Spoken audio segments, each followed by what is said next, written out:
दोस्तों आपके समक्ष फिर से एक बार हम लोग हाजिर हो रहे हैं और guest question 2025 examination Bihar board और सीबीएसई बोर्ड के लिए। तो आप वीडियो की स्किप ना करें। अगर आप चैनल पर नए हैं तो सब्सक्राइब और लाइक करें और लोगों को शेयर करना ना भूलें। ठीक है, तो चलिए टाइम को वेस्ट ना करते हुए पहला आज का क्वेश्चन है कि if y equal sine inverse 2x by 1 plus x square का डीसी क्या होता है। ठीक है, तो आप लोगों से एक बात मैं शेयर करना चाह रहा है कि जब भी आपको इनवर्स फंक्शन का डीसी निकालना, दिस इज इनवर्स फंक्शन का अगर आपको डीसी निकालना है तो डायरेक्ट डीसी ना निकालिएगा, जिसे दिया है इसी रूप में ना निकालेंगे। बस मैं कह रहा हूं पहले इसको सिंपलेस्ट करेंगे, याद रखेंगे इस बात को। पहले आप सिंपलेस्ट करेंगे तो सिंपलेस्ट करने का दो तरीका होता है, या तो एक बाई फार्मूला होता है, या तो कुछ आप लेट उठ करके उसको क्या कर सकते हैं, सिंपलेस्ट कर सकते हैं। सिंपलेस्ट करने के बाद ही डीसी निकालिएगा। बस मैं कहना अगर डायरेक्ट अगर आप डीसी निकालते अगर आप हैं तो ये क्वेश्चन जो है आपको आगे चलकर फंसा देगा, क्योंकि अब कच्चा है ना। कच्चे मुर्ख के आदमी लोग अक्सर आगे जाके क्या हो जाते हैं, फंस जाते हैं। बस में रखने तो पक्का आदमी नहीं फंसता है, जैसे स्टेशन पे लोग चले जाते हैं वहां फंस जाते हैं, है ना बात। तो चलिए यहाँ दूसरा दिन चलेगा, बस में कहना है। तो इधर जो है देखिए, तो क्या करेंगे, आपको हमने क्या बोला कि थोड़ा सा इसको सिंपलेस्ट करेंगे। क्या करेंगे, सिंपलेस्ट करेंगे। तो अभी इसका जो फॉर्मूला होता है आप देखे होंगे इनवर्स में, कि साइन इनवर्स 2x बटा में 1 प्लस एक्स स्क्वायर का फॉर्मूला होता है 2 tan इनवर्स x होता है। सिंपलेस्ट करते हैं तो आपके सामने हमने बोला दो तरीके से करते हैं, या तो x बराबर कुछ लेट करके कर लेते हैं और नहीं तो अकॉर्डिंग टू द फार्मूला। तो फार्मूला के हिसाब से तो इसका डीसी निकालिए या इसका निकालिए, बात क्या रहेगा, बराबर रहेगा। और यहाँ निकालेंगे तो आगे चल के हमने जो बोला ना कि कच्ची मुर्ख के लोग आगे फंस जाते हैं, इसमें फंस जाएंगे। बस मैं अब इस पे निकालेंगे तो आपके लिए आसान होगा, क्योंकि छोटा सा फंक्शन है। और कैसे निकालेंगे जरा देखिएगा, तो dy बाई dx बराबर क्या हो जाएगा, 2 तो कांस्टेंट है, यहाँ पर इनवर्स हो जाएगा और यहाँ पे क्या आएगा, dx आएगा, तो 2 आ गया tan इनवर्स x। तो tan इनवर्स x का डीसी होता है, हम लोग पढ़े हैं 1 प्लस एक्स स्क्वायर, यानी कि 2 बटा में 1 प्लस एक्स स्क्वायर इसका आंसर हो जाएगा। कितना आसानी से एकदम खचा बना दिया है कि नहीं बात है। आप टेंशन में क्यों रहते हैं, ठीक है। इसीलिए आप लोग नहा धोकर जब भी आप कहीं जाएं तो नहा धोकर ही आप स्टेशन पे जाएं, मंदिर जाएं। बस में गए। और देखिए मेरा जो माइक है ना, ये भाई छूट गया जी, अरे माइक मेरा छूट गया जी। आप लोग उतारते रहते तब तक हम अपना एकदम शेड्यूल तैयार कर लेते हैं जी, ठीक है। ये ऐसा हो गया जी, आप लोग नहीं जानते कितना कष्ट में हम लोग रहते हैं नहाते हैं। तो अच्छा, ये आप लोग बताइएगा कमेंट में कि नहाते समय ठंडी में कौन कौन बाथरूम में गाना गाता है, वो भी तेज आवाज में, मतलब जो भी आता है वो वैसा गाता है। कमेंट पर जरूर बताइएगा कि नहाते समय, फिर से सुनिए क्वेश्चन, कि ठंडी में नहाते समय बाथरूम में कौन कौन गाना गाता है। अभी जैसे, और हेलो एक बार मेरे बात सुनिए, जैसे जैसे पानी गिरता है वैसे वैसे तेज आवाज आती है। मग का पानी जैसे जैसे शरीर पे गिरता है वैसे वैसे क्या आता है, और तेज आता है, और तेज। और अभी यहाँ से उठा बाल्टी से मग, थोड़ा स्लो मोशन में था आवाज, जैसे धीरे जैसे ही गिरने के टाइम पाया ना एकदम तेज चिल्लाएगा, ओ ऐसे चिल्लाता है, ऐसे कस के। बस मैं कहना तो उस टाइम पता क्या होता है, बगल वाले आंटी भी भाग के घर आ जाती हैं, ये का भइल हो, तो कुछ ना, बस लड़का बाथरूम में स्नान करत रहा। ला क्या आता है काव्या,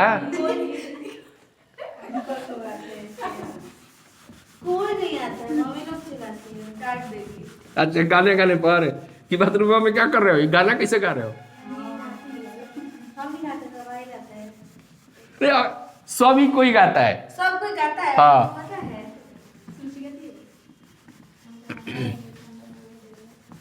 सब कोई गाता है। चलिए अगला क्वेश्चन नेक्स्ट बोलिए। जो आता है वही, हाँ माने जैसे हो, जैसे जैसे मग बाल्टी से देखिए होता है कि ना, है ना, बाल्टी से जैसे जैसे मग ऊपर आता है वैसे वैसे आवाज भी क्या होता है, तेज हो जाता है। और गिरते गिरते इतना ना तेज आवाज होता है ना कि घर वाले अपना अपना पतीला छोड़ के दौड़ जाते हैं कि बगल वाले में क्या हुआ है।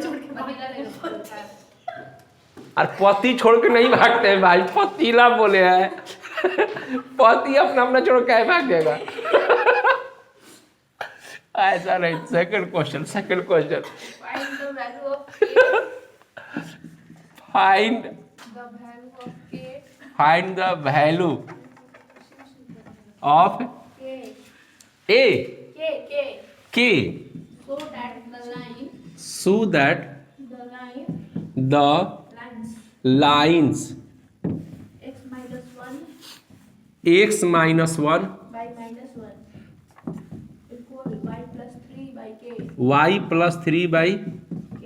आगे Z minus 7 z minus 7 by 2 2 and and x plus 1 x plus 1 by k k equal y by 2 y by 2 y by 2 equal z plus 6 z plus 6 by 3 minus by 3 minus 3। ठीक है, चलिए दोस्तों देखते हैं इस क्वेश्चन को कैसे बनाया जाता है। r perpendicular to each other. तो यहाँ पर ये क्वेश्चन दिया है कि r जो है परपेंडिकुलर है, ये दोनों जो है परपेंडिकुलर का साइन दे रहे हैं।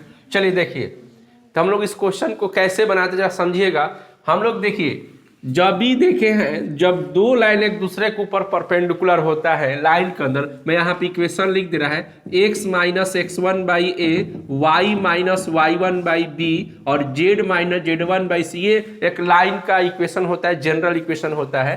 तो यहाँ पर a1 लगाते हैं और एक यहाँ पर दूसरे लाइन का इस लाइन का इक्वेशन लिख रहे हैं a2, y माइनस वाई, यहाँ पर y लिख देते हैं बटा में b2 लिख देते हैं और z minus z1 by c2 लिख। ठीक है, तो कह रहे हैं क्या बात है ना, जब भी दो लाइन एक दूसरे के ऊपर परपेंडिकुलर होता है तो इसकी जो डायरेक्शन रेशियो का जो प्रोडक्ट का सम होता है, यानी यहां पर लिख सकते हैं that is a1 into a2 plus b1 into b2 और प्लस में c1 इंटू c2 की वैल्यू क्या होनी चाहिए, 0 होनी चाहिए। जब भी दो लाइन को परपेंडिकुलर शो करना रहता है तो direction, this is a direction ratio, तो डायरेक्शन रेशियो का प्रोडक्ट का सम जो है 0 होना चाहिए। तो आपका माना जाता है कि दोनों लाइन एक दूसरे पर ऊपर क्या है, परपेंडिकुलर है। ठीक है, अगर रेशियो बराबर है, रेशियो तो पैरेलल माना जाता है। तो अब चलिए क्वेश्चन के ऊपर आते हैं। थ्योरी तो हम लोगों ने देख लिया, यहाँ क्वेश्चन करा कि फाइंड द वैल्यू ऑफ के सो दैट द लाइन, यानी ये जो लाइन है परपेंडिकुलर है, ऑलरेडी शो नहीं करना है, वो परपेंडिकुलर है, यानी अकॉर्डिंग टू द क्वेश्चन के हिसाब से दोनों लाइन क्या है, परपेंडिकुलर है। तो दैट इज हम लोग लिख सकते हैं कि a1 into a2, b1 into b2, c1 into c2 बराबर क्या होगा, 0 होगा। सो तो करना नहीं है, तो this is a a1 and this is a a2, यानी -1 इंटू k हो जाएगा, ये b होगा, ये भी क्या होगा b, तो k इंटू 2 हो जाएगा एंड c और यहाँ पर c। ठीक है, अब यहाँ पे 0 हो गया, अब इसको मल्टीप्लाई करेंगे तो माइनस के और यहाँ पे 2k और इधर हो जाएगा माइनस कितना हो जाएगा 6 इक्वल क्या होगा 0। अब इसको सब्ट्रैक्ट करेंगे तो k माइनस 6 इक्वल 0, तो k इक्वल कितना हो जाएगा 6। देखिए कितना आसानी से इस क्वेश्चन को हम लोगों ने क्या किया, सॉल्व कर दिया और आप तक पहुंचाए। इसीलिए जब भी बाथरूम में आप गाना गाए, तेज गाए, क्योंकि लोग अपने अपने पति यानी पतीला को छोड़कर आपके पास पहुंच जाए कि क्या हो रहा है, समझ में आ रहा है कि नहीं बात। और स्टेशन पे जाना न भूले, वो भी नहा कर, ठीक है, नहा धोआ कर जाए। इसको मिटाए। सर आपको पता है ये जो आप बोल रहे हैं ना, ये 2 दिन जाएगा ये वीडियो। ओके, सोचिए कि वो तो एक ही होती है, 2 दिन तक रखता है मकरवा। कोई बात नहीं ना जी।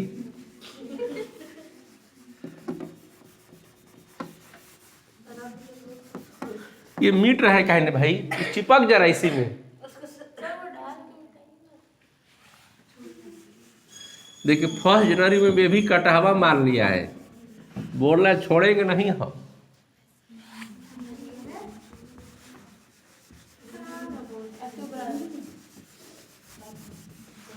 चलिए तो आप लोगों से मैंने क्वेश्चन पूछा है, उसका जवाब जरूर दीजिएगा कि बाथरूम में जाता है तो कौन गाना गाता है, और जैसे जैसे मग माथे के ऊपर आता है वैसे वैसे उसकी आवाज़ तेज हो जाती है। कमेंट में जरूर बताएंगे। मेरा भी होता है, इसमें शर्माने वाली कौन सी बात है, सारा दुनिया करता है। जिसको गाना आना आए चाहे ना आए, गाना गाता जरूर है। ठीक है, चलिए पहला क्वेश्चन था आज का, सेकंड था क्वेश्चन। अब चलिए थर्ड वाले पे आते हैं, थर्ड नंबर क्वेश्चन। चलिए थर्ड नंबर क्वेश्चन बोलिए। हाँ, इवैल्यूएट डिटर्मिनेंट, चलिए बोलिए। फर्स्ट कॉलम में 23, 23, 36, 36, 63 है, हाँ 63, 12, 12, 10, 10, हाँ 10, 26, 26, थर्ड में है 11, 26, 26, 37, 37। हाँ ऐसा क्या? हाँ सर। ऐसा देखिए, तो एक तो तरीका आप लोग चलिए देखें, इसको इवैल्यूएट करना है। एक तो तरीका आप जानते ही कैसे करना है। पहला यहाँ पे मैं लिख दे रहा है फर्स्ट मेथड, आप और आपको ही सॉल्व करना है। बहुत आसान है पहला तरीका कि ये इस 23 के साथ अगर इवैल्यूएट करते हैं 23 के साथ यहाँ पर, तो कैसे लिखेंगे? तो 23 अपने रो और कॉलम को जब डिलीट कर देता है तो यहाँ पर बिल्कुल आसान सा तरीका यहाँ पर एक है। जब किसी को कुछ समझ में नहीं आता है तो सीधा सीधा उसको बस क्या करना चाहिए ना, इवैल्यूएट कर देना चाहिए इस तरीके से। बस में आ गया। और यहाँ पे -12 आ जाएगा। -12 क्या करेगा? अपने ये रो और कॉलम को डिलीट कर देता है, तो यहाँ पे 36 आएगा, 63 आएगा, 26 आएगा और यहाँ पे ये आएगा। ठीक है, उसके बाद 11 के ऊपर अगर हम लोग आते हैं 11 के ऊपर, तो यहाँ पर 11 आ जाएगा। 11 क्या करेगा? अपने रो कॉलम को डिलीट करेगा, तो 36, 63 और यहाँ पे 10 और 26 हो जाएगा। ठीक है, ये चीज़ हो गया। अब उसके बाद कुछ नहीं करना रहता है। जिसको कुछ नहीं आता तो ये तो जरूर आता है उसको करने के लिए इवैल्यूएट, यानी 10 मल्टीप्लाई 37 -26 इंटू 26 हो जाएगा। और यहाँ पे 12 जो है, ये सही था ना जी, इसको हटा, हाँ ठीक है ठीक है। अब यहाँ पे 36.37 और 26 इंटू 63 और प्लस में 11, इसको ऐसे मल्टीप्लाई करेंगे तो 36 26 होएगा। इसको ऐसे करेंगे तो 63 और यहाँ पे क्या हो जाएगा? 10 हो जाएगा। ठीक है, अब इसको आप इट सेल्फ कर लीजिएगा, क्योंकि हमको ये बताना जरूरी नहीं है। इसके बाद तो आप लोग बहुत ही, हम जानते हैं कि बहुत तेज है, आप लोग कर लेंगे इसको। तो ये फर्स्ट मेथड हुआ इसको सॉल्व करने का। ठीक है, अब आते हैं सेकेंड मेथड के ऊपर इसका, कि सेकेंड मेथड में कैसे करेंगे। बहुत ही आसान है सेकेंड मेथड, और इसको एकदम आप बिल्कुल आसानी से क्वेश्चन को बना सकते हैं। ठीक है, चलिए अगला देखते हैं सेकेंड मेथड के ऊपर कि आप इसको क्या कर सकते हैं। ठीक है, तो आपने डिटर्मिनेंट जब आप पढ़ रहे होंगे उस टाइम बताया गया होगा कि जब भी दो रो या दो कॉलम का जो एलिमेंट है वो अगर या तो आइडेंटिकल हो जाए या उसका करस्पॉन्डिंग एलिमेंट आपस में क्या हो जाए? इक्वल हो जाए। आपने सुना, यानी किसी भी डिटर्मिनेंट में दो रो या दो कॉलम की जो एलिमेंट है वो या तो आइडेंटिकल हो जाए या तो करस्पॉन्डिंग एलिमेंट इक्वल हो जाए, तो विदाउट इवैल्यूएट किए हुए हम डायरेक्ट उसकी वैल्यू 0 लिख देंगे। ठीक है, तो यहाँ पे आते हैं, यहाँ लिखते हैं C1 गोज टू, देखिए ध्यान से देखिएगा कि C1 goes to C1 minus यहाँ पे क्या किया? C2 किया जाए।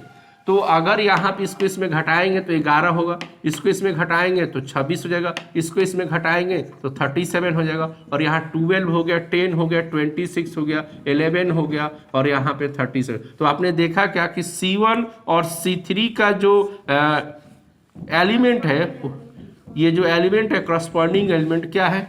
इसका जो करस्पॉन्डिंग एलिमेंट जो है आपका, करस्पॉन्डिंग एलिमेंट जो है आपका वो क्या हो गया? इक्वल हो गया। इक्वल हो गया तो हम डिटर्मिनेंट की वैल्यू क्या लिख देंगे? 0। इस डिटर्मिनेंट की वैल्यू क्या लिख सकते हैं? 0। बात में आ रहा है कि नहीं आ रहा है? तो बिल्कुल आसानी से आप बना सकते हैं और उसको इवैल्यूएट करने की जरूरत नहीं है। ठीक है, चलिए मिटा दे इसको। ठीक है, देखिए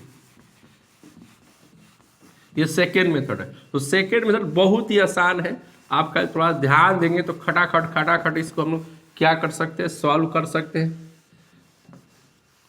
तो ये तीसरा नंबर क्वेश्चन आपने देख लिया। थोड़ा सा टेंशन हो रही इस बात का कि देखिए हम लोग का ये जो बोर्ड है ना बहुत अपने अंदर चिपका ले रहा है, मतलब इंक को चिपका ले रहा है। आप लोग गलत न समझेंगे,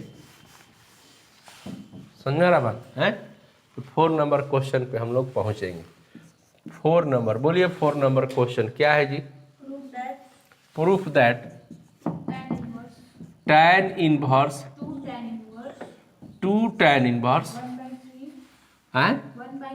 1/3 प्लस tan इनवर्स 1/7 इक्वल में π/4। देखिए छोटू, इसको प्रूव करना है तो बहुत ही आसानी से हम लोग प्रूव करेंगे। आपके दिमाग में ये क्वेश्चन आते ही आपके दिमाग में एक फार्मूला आ रहा होगा, जैसा उसको देखिएगा। वो फार्मूला ये आ रहा होगा कि tan inverse x plus tan inverse y का आ रहा होगा, जिसका फार्मूला होता है अपना tan inverse x plus y बटा में x इंटू वाई होता है। ठीक है, तो लेकिन इस फार्मूला को यूज करने से पहले एक चीज़ यहाँ पे गौर कीजिएगा कि यहाँ पे कोफिशिएंट नहीं है, जबकि अगर आप यहाँ LHS को उठाते आप है तो यहाँ पे 2 tan इनवर्स 1/3 और प्लस में यहाँ पर tan इनवर्स 1/3 जब LHS आपने उठाया तो देखा क्या कि आपके पास यहाँ कोफिशिएंट लगा हुआ है, बस में है ना। तो इस कोफिशिएंट लगने की वजह से फिलहाल तो ये फार्मूला हम लोग यूज कर नहीं सकते, बस में आ गया। और यूज कब करेंगे? जब इस कोफिशिएंट को हम लोग यहाँ से क्या करेंगे, रिमूव कर देंगे, हटा देंगे, पीछा छोड़ा लेंगे, बस में आ गया। तो कैसे छूटेगा जरा देखिएगा। अभी हम लोग यहाँ पे साइड में आ रहे हैं और लिख रहे हैं क्या कि 2 tan इनवर्स x इक्वल हम लोग के पास आता है tan इनवर्स आता है 2x/1 माइनस एक्स स्क्वायर आता है। क्या आता है? 1 माइनस एक्स स्क्वायर आता है। ठीक है, तो अगर अकॉर्डिंग टू द क्वेश्चन के हिसाब से चले तो 2 tan इनवर्स यहाँ पे क्या आएगा 1 कितना आ जाएगा 3। क्वेश्चन के हिसाब से देखिए x की जगह पर क्या दिया है 1/3 दिया है, तो 1/3 लिख दिया गया। जब x है तो यहाँ भी x आया है। अगर 1/3 अगर यहाँ पे लिखा जाएगा तो यहाँ पे 1/3 आ जाएगा और यहाँ पर क्या आएगा 1/3 का कितना आ जाएगा होल स्क्वायर हो जाएगा। तो इधर आ जाएगा tan इनवर्स, यहाँ देखेंगे तो 2/3 आ जाएगा, इसको मल्टीप्लाई करेंगे तो, और यहाँ पे आ जाएगा 1/9 आ जाएगा, और यहाँ पे tan इनवर्स 2/3 एलसीएम लेंगे तो 9 माइनस यहाँ पे क्या आ जाएगा 9 आ जाएगा, और इधर आ जाएगा tan इनवर्स 2/3। इसको रोटेट करेंगे तो 9 ऊपर जाएगा, 9 में से घटेगा तो 8 हो जाएगा, यहाँ से कैंसिल होगा तो 3 हो जाएगा, यहाँ से हो जाएगा 4, यानी अपना हो गया tan इनवर्स 3 कितना हो गया 4 हो गया। यानी इसकी जगह पे हम लोग क्या लिखेंगे tan इनवर्स यानी विदाउट कोफिशिएंट का बन के तैयार हो। यहाँ से इसको हटाते हैं, अब आते हैं क्वेश्चन के ऊपर आते हैं। यानी इसकी जगह पर आप क्या लिखेंगे, ध्यान दीजिएगा tan इनवर्स 3/4। और कैसे लिखेंगे और क्यों लिखेंगे आपके सामने इस बात को रखा गया। यानी हम यहाँ पे क्या करेंगे,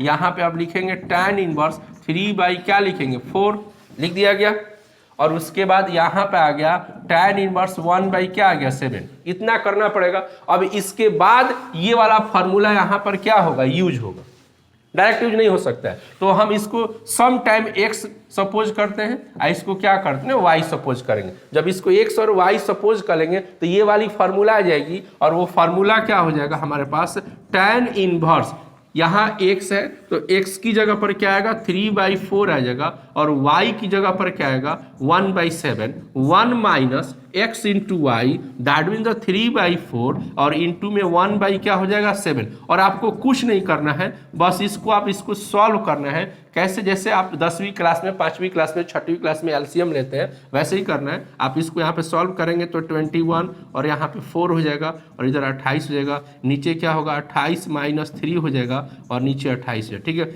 अब यहाँ पर एलसीएम ले लेंगे तो यहाँ और यहाँ से क्या होगा कट जाएगा, और आपके सामने बहुत ही तरीके से बचेगा tan इनवर्स ये 21 और ये क्या होगा 25 हो जाएगा, और नीचे हो जाएगा 25 हो जाएगा, ये कटेगा तो आपके पास क्या आएगा tan इनवर्स 1, और 1 को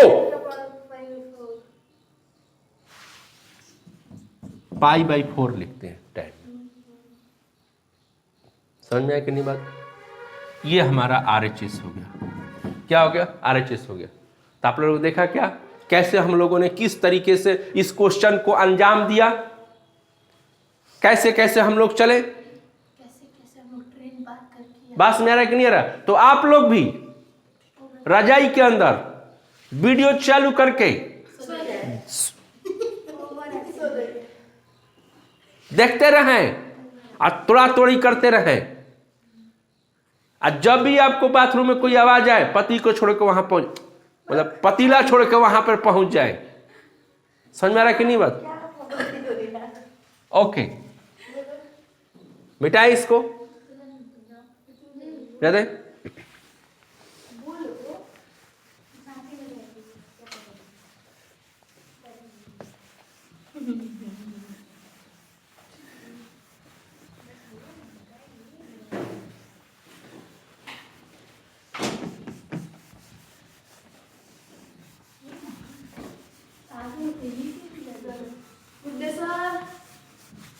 okay, good day Britannia sir.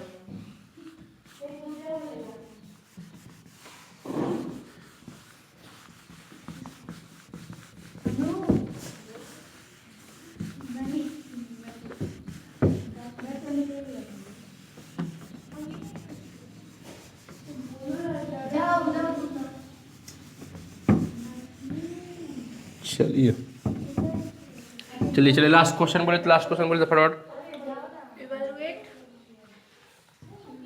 Evaluate integration है रूट साइन एक्स बाई, अभी हम गलत नहीं बोलते। चलिए बोलिए, root cos x plus root sine x पाई/2 लोअर लिमिट 0। देखिए छोटू, ये क्वेश्चन को कैसे बनाते हैं। तो सबसे पहले इस क्वेश्चन जो है ये डिफरेंट इंटीग्रेशन का है। सबसे पहले ये क्वेश्चन क्या है, डिफरेंट इंटीग्रेशन का है। और डिफरेंट इंटीग्रेशन में जब भी आपको 0 से पाई/2 नजर आता है तो वहां पर हम एक प्रॉपर्टी यूज करते हैं। उस प्रॉपर्टी के सहारे हम लोग क्या करेंगे, बनाएंगे। वीडियो पे बने रहिएगा, देखिए कैसे बनेंगे। तो सबसे पहले क्या कीजिएगा कि जो भी क्वेश्चन आपके पास आता है उसको आई लेट करके उसको फर्स्ट मान लेंगे, ठीक है। उसके बाद यहाँ पर यूजिंग करेंगे प्रॉपर्टी को 0 से a और fx इंटू डी एक्स करेंगे, ठीक है। और 0 आएगा, देखिए। अब उसके बाद ये जो फंक्शन है ना, अपर लिमिट में से फंक्शन को हम लोग क्या करेंगे, घटाएंगे, यानी a माइनस क्या कर देंगे dx, ठीक है। समझ में आ रहा बात? हमने क्या बोला कि जब भी इसके बाद क्वेश्चन इस टाइप आएगा 0 से a आता है तो आप प्रॉपर्टी का यूज करेंगे। और प्रॉपर्टी का यूज करेंगे खासतौर पर जब ट्रिगोमेट्रिकल फंक्शन होता है तो उसको आप क्या करेंगे, फर्स्ट मान लेंगे। ज़्यादा इसके ऊपर ध्यान देना है, समझना है तो वीडियो में जाके देखिएगा, प्रीवियस वीडियो में कैसे बताया गया है। फिलहाल हम लोग क्वेश्चन को बना रहे हैं। उसके बाद यहाँ पर क्या करेंगे, इसमें प्रॉपर्टी को यूज करते हैं। तो हमने क्या बोला, जैसे ही आपको ट्रिगोमेट्रिकल फंक्शन मिलता है तो सीधा सीधा आप क्या करेंगे, उसको इक्वेशन को ही पहला इक्वेशन मानेंगे क्वेश्चन को, और उसके बाद उसमें क्या करेंगे, प्रॉपर्टी को यूज करेंगे। प्रॉपर्टी को यूज करने के बाद उसको थोड़ा बहुत क्या करेंगे, सॉल्व करेंगे। थोड़ा बहुत क्या कीजिएगा, सॉल्व कीजिएगा। सॉल्व जितना हो सके उसको सॉल्व कर लेंगे थोड़ा सा। और जैसे जैसे यहाँ पर हमने प्रॉपर्टी का यूज किया, इसको सॉल्व करेंगे तो साइन का क्या लिखेंगे, साइन 90 मिनट थीटा क्या लिख देंगे, कॉस थीटा लिख देंगे। नीचे भी कॉस 90 मिनट यहाँ पे क्या हो जाएगा, साइन थीटा हो जाएगा। फिर यहाँ पे आएगा कॉस थीटा आ जाएगा इंटू dx, ठीक है। तो इसको दूसरा मान लेंगे, प्रॉपर्टी का यूज करके उसको दूसरा मानेंगे। और उसके बाद कुछ नहीं करना है, सीधा सीधा आप क्या कीजिएगा, एडिंग कर दीजिएगा फर्स्ट एंड किसको, सेकेंड को। तो फर्स्ट हो गया, ये सेकंड हो गया जी आपका। तो ये ऐड करेंगे तो 2i हो जाएगा। और यहाँ 0 से पाई/2, पहले वाले इक्वेशन में क्या है, साइन है, और नीचे में क्या है, कॉस x है, और प्लस में क्या है, साइन x है, ठीक है। फिर यहाँ पे आएंगे तो इधर भी आपके पास दूसरे वाले में क्या है, कॉस x है, और नीचे में क्या है, साइन x है, और प्लस में यहाँ पर क्या आ जाएगा, कॉस x इंटू dx। आपने देख रहा है ना, ये दूसरा है। अब इसके बाद कुछ नहीं करना है, दोनों को क्या करना है, ऐड कर देना है। यहाँ पे दोनों को ऐड कर देंगे। यहाँ देखिए तो 2i हो गया, 0 से क्या हो गया, पाई/2 हो गया, आपने देख लिया। जब ऐड करेंगे तो दोनों का बेस क्या है, सेम है। दोनों का बेस सेम है, यानी कि हमारे पास क्या है, रूट साइन x है, और यहाँ पर क्या है, कॉस x है ना बात। जब बेस सेम है तो ऊपर वाला भी जेव का तेव हो जाएगा, आप लोग को तो मालूम ही होगा, उसमें किसी प्रकार का दिक्कत नहीं होता है। तो यहाँ पर आप लिखेंगे क्या, साइन x लिख देंगे, और इधर क्या लिख देंगे, कॉस x लिख देंगे, ठीक है। इस तरीके से ये कैंसिल हो जाएगा। तो 2i बराबर अपने पास क्या होगा, 0 से क्या होगा, पाई/2, और इधर क्या बचेगा, dx, क्योंकि ये तो कट के 1 हो जाएगा। अब यहाँ पे 2i हो गया, और dx का इंटीग्रेशन x हो जाता है, और यहाँ π/2 और क्या हो गया 0 हो गया। तो अब अपने पास क्या आ गया π/2 रखेंगे और 0 रख देंगे तो i इक्वल डिवाइड करेंगे तो क्या हो जाएगा 4, यानी इस क्वेश्चन का आंसर कितना आ जाएगा हम लोग के पास π/4 आएगा। बस में गया। इस तरीके से आसानी से आपने देखा कैसे कैसे बनाया, और इसके ऊपर इस क्वेश्चन को विशेष तौर पर अगर आपको देखना है और समझना है तो इसके ऊपर वीडियो बनाई गई है, आप जाकर इंट्रोगेशन में आप देख लेंगे उसको। और अगर आपको ये चीज़ समझ में आ गया तो शेयर करें, लाइक करें और सब्सक्राइब करें, थोड़ा थोड़ी करें।